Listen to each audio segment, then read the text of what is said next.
നമസ്കാരം, സ്ട്രൈക്ക് ടോക്കറാണ്.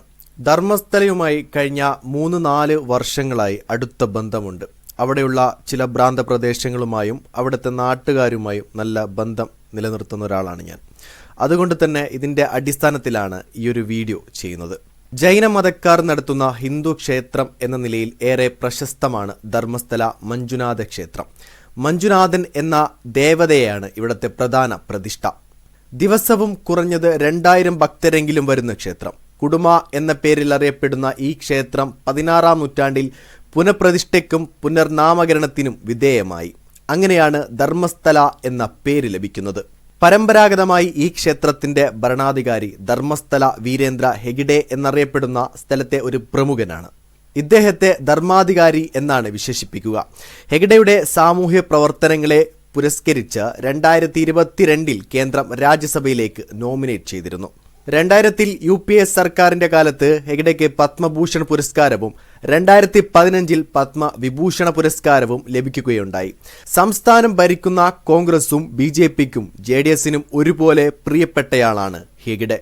കർണാടകയുടെ ആത്മീയ ലോകത്തും രാഷ്ട്രീയ ലോകത്തും പ്രമുഖനായ ഹെഗഡെയുടെ ഭരണത്തിലുള്ള ഒരു ക്ഷേത്രവുമായി ബന്ധപ്പെട്ട് ഉയർന്നു വന്ന ഞെട്ടിക്കുന്ന ആരോപണങ്ങൾ അന്തർദേശീയ മാധ്യമങ്ങളിൽ പോലും വാർത്തയായി മാറിയിരിക്കുകയാണ്.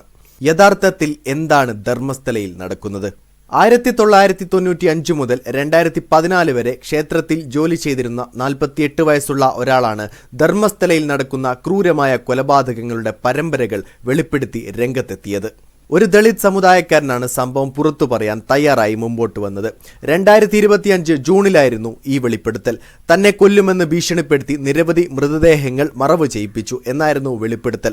സ്ത്രീകളും പെൺകുട്ടികളുമെല്ലാം അടങ്ങുന്ന നിരവധി പേരെ തനിക്ക് മറവ് ചെയ്യേണ്ടി വന്നതായി അദ്ദേഹം തുറന്നു പറഞ്ഞു. സ്ത്രീകളുടെ മൃതദേഹങ്ങൾ കണ്ടതിൽ നിന്ന് അവർ ലൈംഗികാതിക്രമണത്തിന് ഇരയായി തനിക്ക് മനസ്സിലായെന്നും അദ്ദേഹം പറഞ്ഞു. തെളിവുകൾ ഇല്ലാതാക്കാൻ ചില മൃതദേഹങ്ങൾ ഡീസൽ ഉപയോഗിച്ച് ദഹിപ്പിക്കാനായിരുന്നു ആവശ്യപ്പെട്ടത്.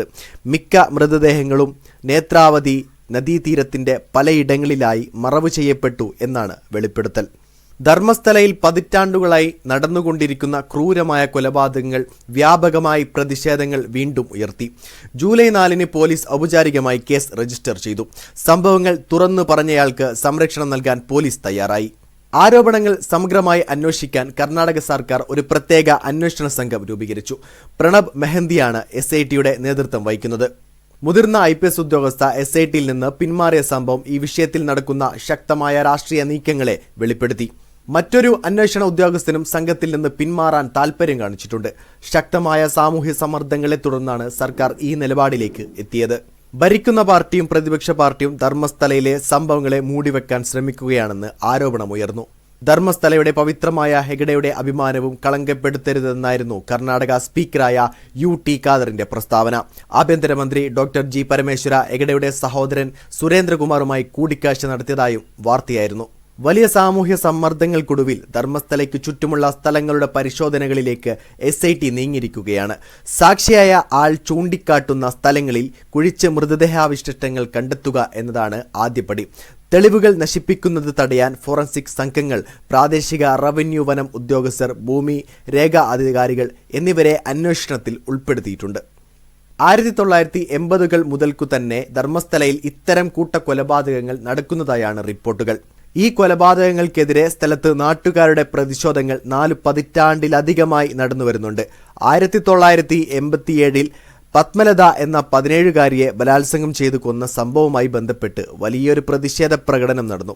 2012 സൗജന്യ എന്ന പെൺകുട്ടി ബലാത്സംഗത്തിനിരയായി കൊല്ലപ്പെട്ട സംഭവം കർണാടകത്തിലാകമാനം പ്രതിഷേധങ്ങൾ ഉയർത്തി. 2003 അനന്യ ഭട്ട് എന്ന മെഡിക്കൽ വിദ്യാർത്ഥിയെ കാണാതായപ്പോഴും സമരങ്ങളിൽ നിവേദനങ്ങളിലുമെല്ലാം ഉണ്ടായി. എന്നാൽ ഈ വിഷയത്തിൽ പ്രദേശത്തെ ശക്തരായ രാഷ്ട്രീയ പാർട്ടികളെല്ലാം ജനങ്ങൾക്ക് പുറംതിരിഞ്ഞ് നിൽക്കുന്നതാണ് കാണാനായത്. ധർമ്മസ്ഥല ആക്ഷൻ കമ്മിറ്റി അംഗം ജയന്ത് T മാധ്യമങ്ങൾക്ക് നൽകിയ അഭിമുഖങ്ങളിൽ അദ്ദേഹം വിവരിക്കുന്ന നിരവധി സംഭവങ്ങളുണ്ട്. ശ്രീ ധർമ്മസ്ഥല മഞ്ജുനാഥേശ്വര കോളേജിലെ വേദവല്ലി എന്ന ടീച്ചറെ തീ കൊളുത്തി കൊന്ന സംഭവം, അത് കണ്ട അവരുടെ കുട്ടിയെ കിണറ്റിലെറിഞ്ഞ് കൊലപ്പെടുത്തിയ സംഭവമെല്ലാം ഇക്കൂട്ടത്തിൽ പെടുന്നു. യമുന, പത്മലത തുടങ്ങി നിരവധി പേരുകൾക്കൊപ്പം പേരറിയാത്ത നൂറുകണക്കിന് ആളുകളുടെ ശവപ്പറമ്പാണ് ധർമ്മസ്ഥല എന്നാണ് ജയന്ത് ടി പറയുന്നത്. എത്ര പേർ കൊല്ലപ്പെട്ടിരിക്കും എന്ന ചോദ്യത്തിന് 1000-ഓ 2000-ഓ ഉണ്ടായിരിക്കും എന്ന ജയന്തിന്റെ മറുപടി അതിശോക്തിയല്ല. ധർമ്മസ്ഥലയിൽ നിന്ന് വരുന്ന വാർത്തകൾ അത് സ്ഥിരീകരിക്കും. ഈ വിഷയത്തിൽ ആർക്കെങ്കിലും എന്തെങ്കിലും സംശയമുണ്ടെങ്കിൽ കമൻ്റായി ചോദ്യം ചോദിക്കാവുന്നതാണ്. വീഡിയോ ഇഷ്ടമായ ലൈക്ക് ചെയ്യുക, നിങ്ങളുടെ അഭിപ്രായം രേഖപ്പെടുത്തുക. കൂടുതൽ വീഡിയോസുകൾക്കായി ഈ ചാനലോട് തന്നെ സബ്സ്ക്രൈബ് ചെയ്യുക. This is trike talker signing of.